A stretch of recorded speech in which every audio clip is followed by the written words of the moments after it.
అంటేనండి మనకు చూడండి అలిసిపోయి వస్తే ఏమున్నా ఇంట్లో అంటే మనం ఏమంటాం తెలుసా? లే వెళ్ళి పగవా.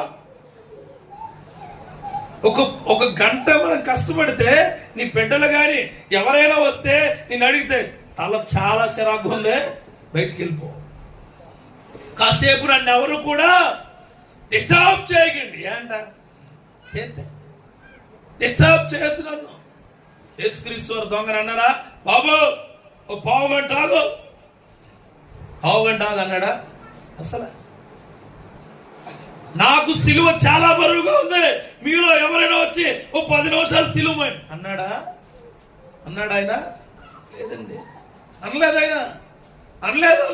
ఆ దొంగ మాట స్పష్టంగా వినపడి వీళ్ళ కొడుతూ ఉన్నారు, తిడుతూ ఉన్నారు, ఉమ్ములేస్తూ ఉన్నారు, అసహించుకుంటూ ఉన్నారు, సిలువ వేసేయండి అంటూ ఉన్నారు.